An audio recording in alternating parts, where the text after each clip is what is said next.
And away we go. It is the Nightcap, brought to you by Hail Mary Sports Bar right here on BearcatJournal.com. Go see our good friends at Hail Mary's. They're located in Cheviot. They're inside the door district, so you can go from bar to bar with your drinks, or you can just hang out at Hail Mary's. They've got 27 TVs, a 9-screen video wall. They have the DirecTV Sports package, so you can watch all the games. And, of course, Cincinnati Sports will always be on the video wall. Brand new walk-in coolers, brand new draft lines, and, of course, ice cold Cincy Light in a 32.8 degree frosted glass. Go see our good friends at Hail Mary's today. All right, Aaron. Well, it lasted like 2 weeks. It was fun while it lasted. Ross Dellinger, our good buddy Ross, we're back at it with Ross. We gave him a break for like a week, but we're back at it with Ross as the College Sports Commission came out with their first batch of rulings a week, 10 days ago, whatever it was. They basically turned down everything that involved a collective.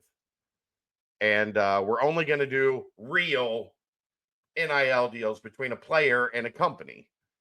And when that news started getting out, you started seeing essentially some of the smaller school collectives, or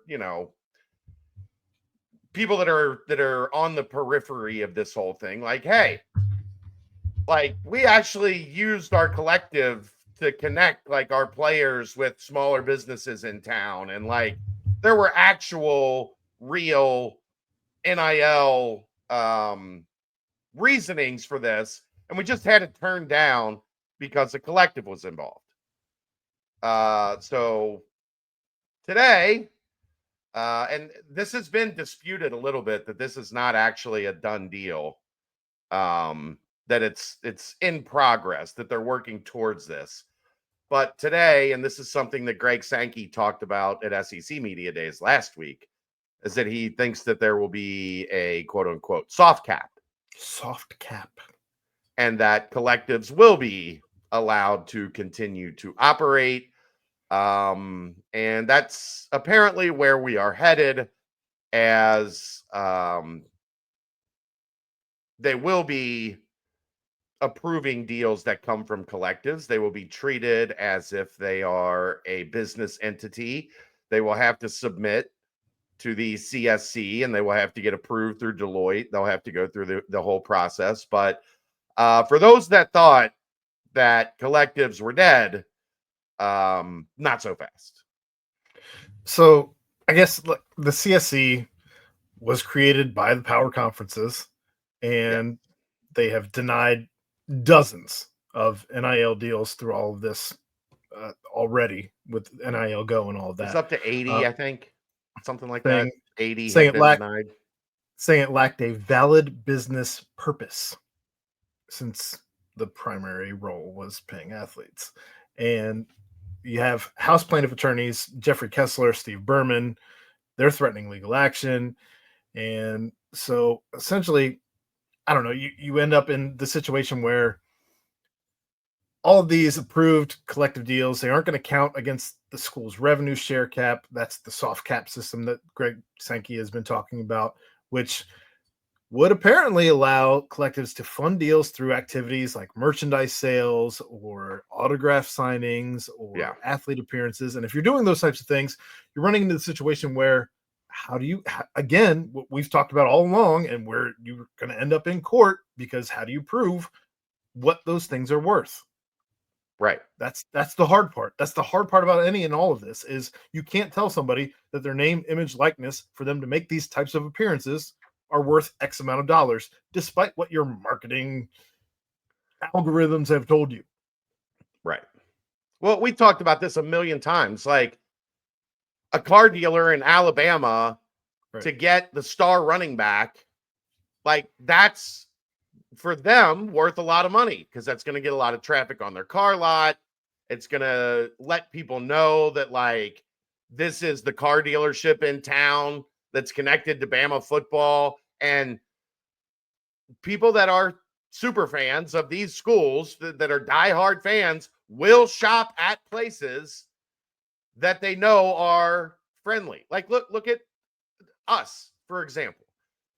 If you're looking to advertise to UC fans, we are a phenomenal option for you to advertise to UC fans. The market value on that is whatever I and that business owner determine they think is the market value. There are some guidelines like, podcast advertising, whatever. But it's down to what do we agree on that is a fair market value. So if you're trying to judge that on what that deal looks like compared to a deal for New Mexico State that doesn't have as many rabid fans, that isn't going to be able to drive as much business, you're going to tell Alabama, this car dealership, this hypothetical car dealership in Alabama, that they're not allowed to spend what they think is a fair market value because they know the type of business that it's going to drive to their location. I just don't understand how this is ever going to hold up in court, how this is ever going to, stand up to challenge, because it doesn't make any sense. No, in fairness, I will say, things that I've gotten through all of this is through the NIL Go process. You have to, anything over $600, you have to submit to NIL Go. Correct. And over 1,500 of those deals have been approved. However, over 100 deals were denied. So you're still towing a line. You're trying to figure out what's okay, what's not okay. You're certainly opening yourself up to, as we talk about pretty much every episode we do anything like this, you're opening yourself up to lawsuits. But over the past 4 years, collectives have been rather critical for schools to try and get boosters to funnel money. Yeah. And this deal kind of keeps that relevance alive for collectives. So I don't know. I'm curious to see how this evolves, because I think that you're going to run into just kind of, people asked last night while we were doing the BBP, what's going on with the situation with Cincy Reigns and the whole situation with making a beer where you're, and now why there hasn't been decisions made on exactly where that money is going to go yet, because you're still running through the gamut of what's going on. How do we do this? How do we make this work? When you're telling us that a fair market value is not necessarily, and I don't know that this is the case for Cincy Reigns, but this is the case clearly for some other people, where you're taking somebody's fair market value and trying to put your own fair market value on that, where they're deeming it something else. And sure, think of it, you're running into a lot of gray area. You're running into a lot of gray area because not everything is on the up and up. We know that you're putting money sometimes in situations where it's not wholesome. It's not. Think about it like this with Cincy Reigns, and this is, I don't want to, I'm not speaking for them. I'm giving my stream of consciousness on this. If the money from Cincy Reigns goes into, or the money from Cincy Light goes into Cincy Reigns, it can't be distributed, Aaron, at more than $500 a pop, because the athletes can't advertise alcohol, right? Sure.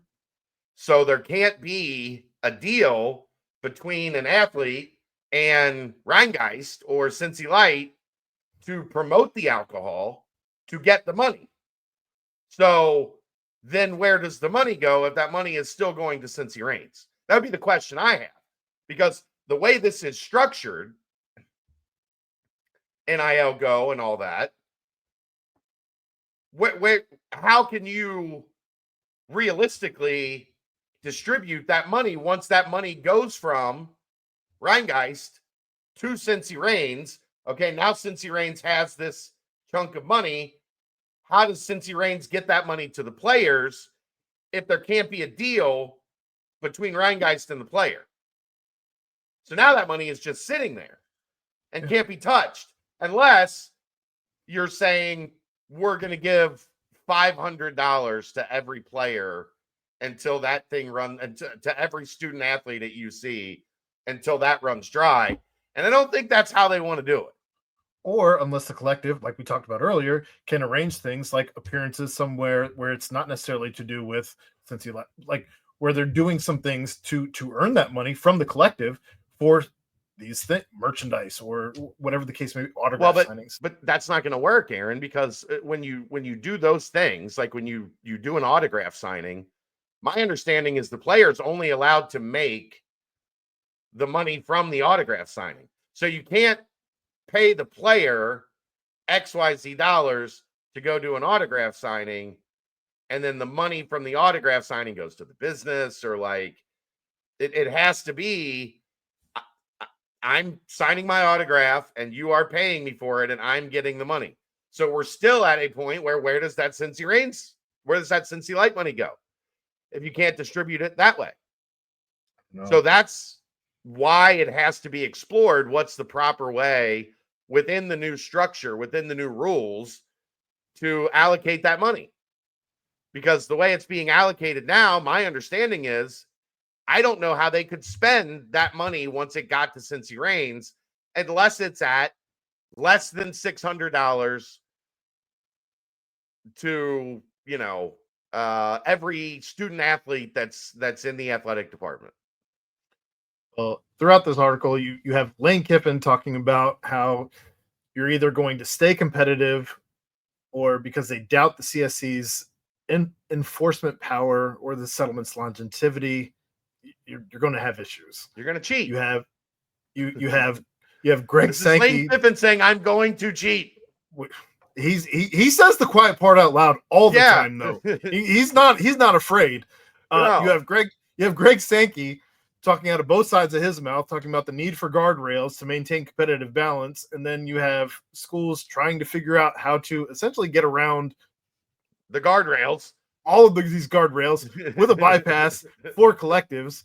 Then you have Tony Petitti, he's saying that negotiations are likely, settlements late approval, had issues with timelines, and now here we are with enforcement issues. And I feel like he's just using a lot of jargon to say essentially this whole thing's sloppy. It was always sloppy. It was always going to be sloppy, and we're all going to take advantage of it.